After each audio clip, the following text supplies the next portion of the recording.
Assalamualaikum warahmatullahi wabarakatuh. Kali ini kita akan mempelajari Jam'ul Quran. Al-Quran merupakan sumber rujukan utama yang menempati posisi sentral bagi seluruh disiplin ilmu keislaman. Kitab suci ini di samping menjadi al-huda petunjuk, juga sebagai al-bayyinat penjelas, serta menjadi al-furqan pemisah antara yang benar dan yang salah, yang hak dan yang batil, yang diturunkan dalam kurun waktu kurang lebih 23 tahun lamanya. Pengumpulan dan penyusunan Al-Quran dalam bentuk seperti saat ini tidak terjadi dalam satu masa saja, akan tetapi berlangsung beberapa tahun atas upaya beberapa orang dan berbagai kelompok.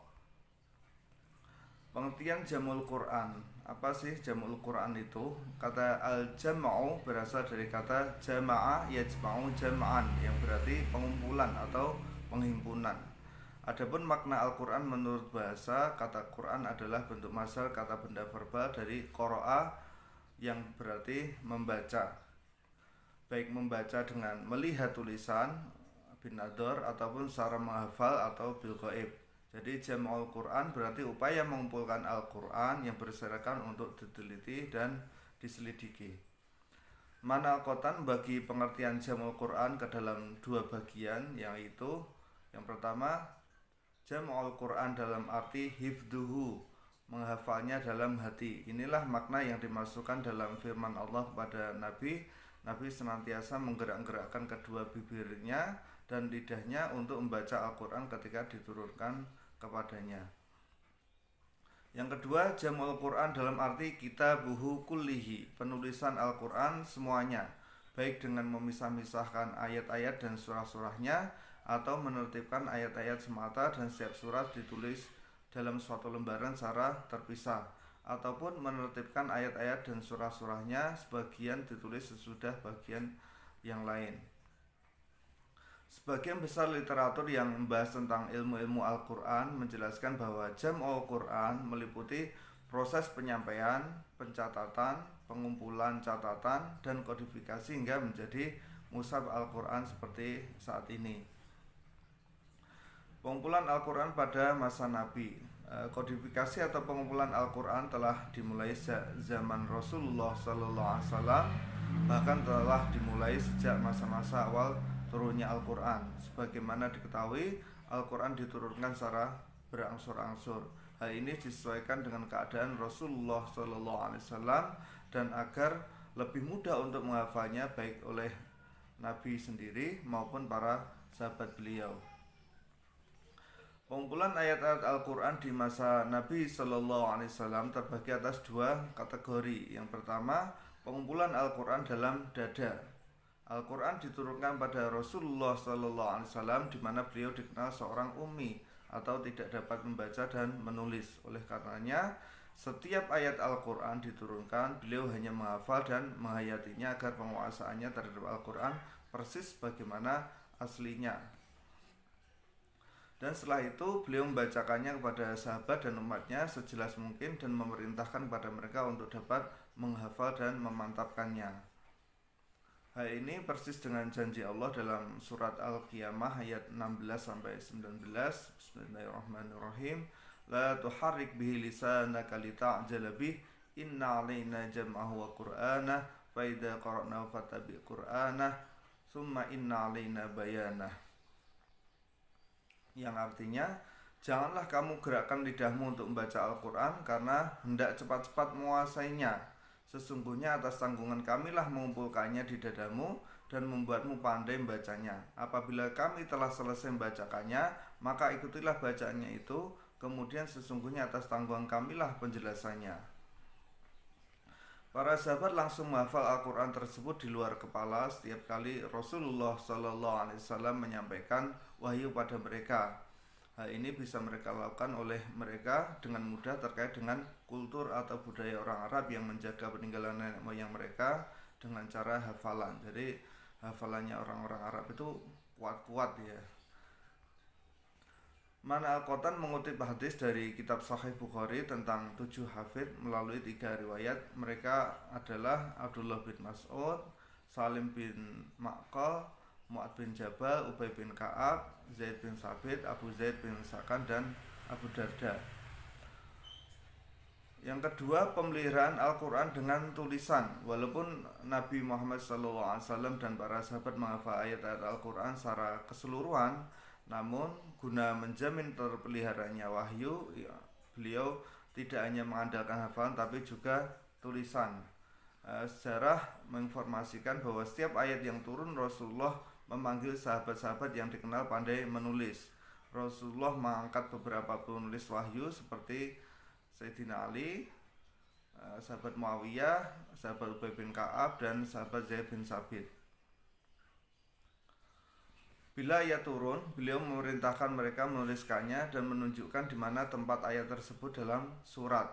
Ayat-ayat Al-Quran mereka tulis pada pelepah kurma, lempengan batu, kulit, dan tulang binatang. Tulisan-tulisan Al-Quran pada masa Nabi tidak terkumpul dalam satu mushaf seperti sekarang ini.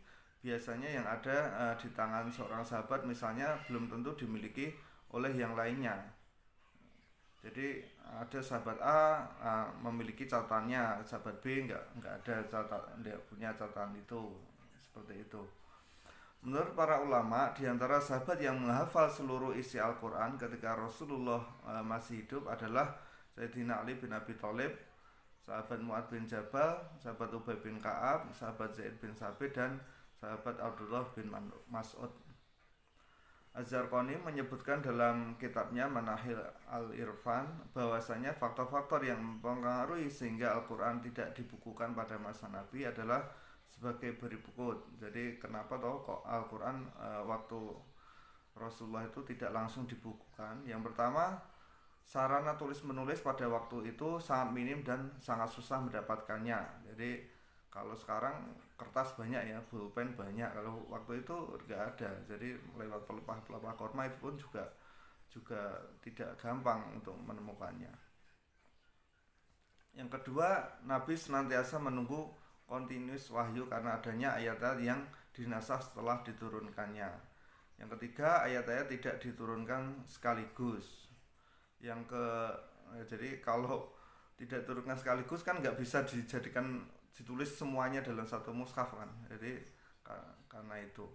Yang keempat, ayat-ayat Al-Quran turun pada umumnya sebagai jawaban dari suatu pertanyaan atau kondisi masyarakat sehingga tidak turun dalam keadaan tersusun ayatnya. Jadi ayat-ayatnya oleh Rasulullah dari ini ya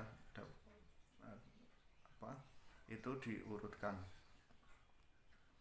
Dengan melihat penjelasan tersebut di atas, maka jelaslah bahwa sejak zaman Rasulullah telah terjadi pengumpulan Al-Quran, walaupun tulisan tersebut belum dalam bentuk mushaf seperti sekarang ini. Tapi ini cukup menjadi bukti bahwa sudah ada penulisan Al-Quran pada saat itu. Pengumpulan Al-Quran pada masa Sayyidina Abu Bakar. Ketika terjadi perang Yamamah, banyak kalangan sahabat penghafal Al-Quran dan ahli bacanya yang gugur. Jumlahnya lebih dari 70 orang hufat, 70 hufat ternama. Melihat banyaknya penghafal Al-Quran yang gugur, Sayyidina Umar merasa prihatin. Lalu beliau menemui Khalifah Abu Bakar dan berkata, telah banyak di antara para hufat dan qurra yang gugur dalam medan pertempuran. Aku khawatir akan gugur pula yang lainnya, sehingga hilang apa yang tersimpan dalam dada mereka dan lenyaplah ayat-ayat Al-Quran itu. Menurut pendapatku, baiklah kiranya jika engkau memerintahkan agar Al-Quran dikumpulkan. Pada awalnya, Khalifah Abu Bakar sempat ragu karena hal tersebut tidak pernah dilakukan oleh Nabi. Namun setelah dijelaskan oleh Umar tentang nilai positifnya, ia kemudian menerima usul tersebut. Ini menjadi bid'ah hasanah ya. Jadi bid'ah itu ada yang hasanah, ada yang sayyi'ah ya. Dan ini pengumpulan Al-Quran ini termasuk bid'ah hasanah yang dibolehkan. Kemudian Zaid bin Sabit adalah orang yang ditunjuk Khalifah Abu Bakar untuk mengumpulkan Al-Quran dalam satu mushaf. Adapun alasan penunjukan Zaid karena beliau berusia muda, intelijensinya tinggi, dan pekerjaan di masa Nabi sebagai penulis wahyu. Jadi beliau ditunjuk untuk memimpin dalam pengumpulan Al-Quran ini ya. Meskipun pada awalnya Zaid bin Sabit juga ragu, namun pada akhirnya ia bersedia melaksanakan hal tersebut. Atas kesediaan Zaid bin Sabit dibuatlah sebuah panitia yang diketuainya, sedang anggotanya adalah sahabat Ubay bin Ka'ab, Sayyidina Ali bin Abi Thalib, dan Sayyidina Utsman bin Affan.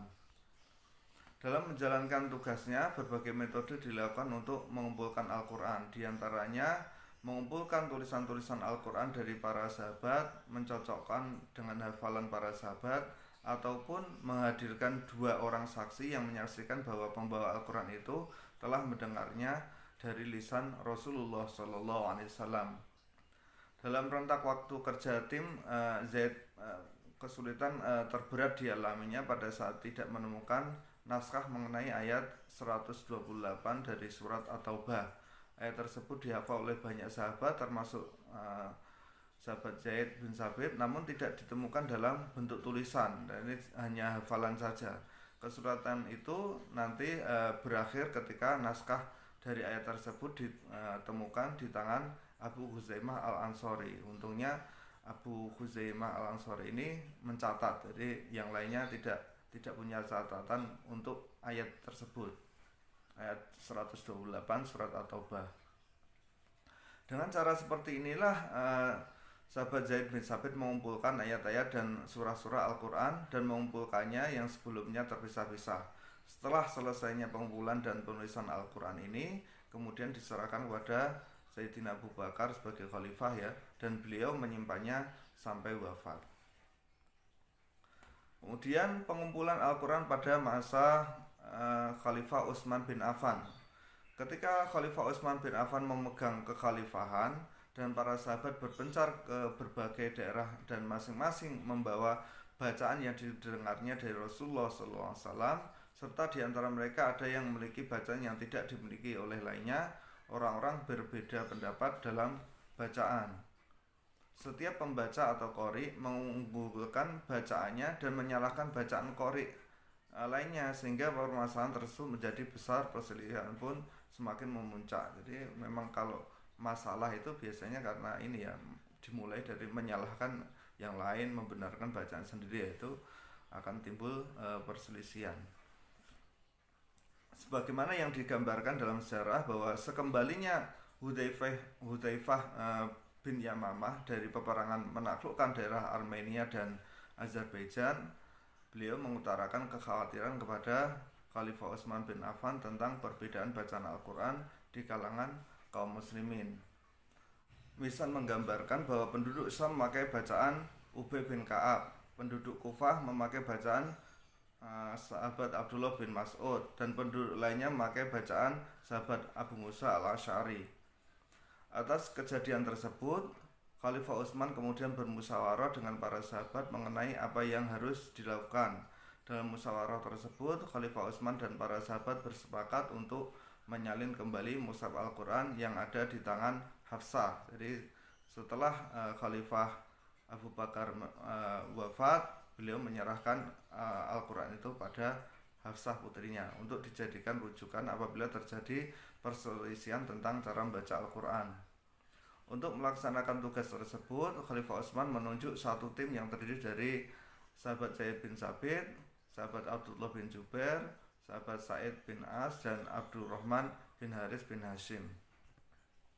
Setelah kumpulan tulisan itu sampai ke tangan Khalifah Utsman, ia kemudian menugaskan sahabat Zaid bin Sabit, Abdullah bin Jubair, Sa'id bin As, dan Abdurrahman bin Haris bin Hisham untuk menyalin suhuf tersebut ke dalam beberapa mushaf. Proses penyalinan lembaran tersebut ke dalam mushaf disertai dengan perintah Khalifah Utsman bahwa apabila terdapat perbedaan atas beberapa tulisan dalam lembaran tersebut, maka tulislah dalam bahasa Quraisy dengan alasan bahwa Al-Quran diturunkan dengan lisan atau bahasa orang-orang Quraisy. Mushaf yang disusun pada masa Khalifah Utsman bin Affan ini lebih lengkap jika dibandingkan dengan mushaf pada masa Khalifah Abu Bakar. Al-Jarqani menjelaskan bahwa mushaf Utsmani telah dilengkapi penulisannya, selain tertib urutan ayat juga sudah ada urutan surat. Jadi kalau masa Sayyidina Abu Bakar belum ada urutan-urutan suratnya. Kalau masa Khalifah Utsman ini sudah. Az-Zarkashi menjelaskan hasil kerja tersebut berwujud 4 mushaf Al-Quran. 3 diantaranya dikirim ke Syam, Kufah, dan Basrah, dan 1 mushaf ditinggalkan di Madinah untuk pegangan Khalifah yang kemudian dikenal dengan Al-Mushaf Al-Imam, Mushaf Imam ya. Agar persoalan silang pendapat mengenai bacaan dapat diselesaikan dengan tuntas, maka Khalifah Utsman memerintahkan semua mushaf yang berbeda dengan hasil kerja panitia yang 4 itu dibakar. Dengan usahanya itu, Khalifah Utsman telah berhasil menghindarkan timbulnya fitnah dengan mengikis sumber perselisihan serta menjaga Al-Quran dari perubahan dan penyimpangan sepanjang zaman. Jadi Al-Quran itu dijaganya sedemikiannya ya. Jadi terbukti keasliannya dari Rasulullah sampai sekarang. Mungkin itu saja yang dapat saya sampaikan. Terima kasih telah menyimak video saya. Jangan lupa like dan subscribe agar saya lebih bersemangat lagi dalam membuat materi dan video. Kurang lebihnya mohon maaf. Wassalamualaikum warahmatullahi wabarakatuh.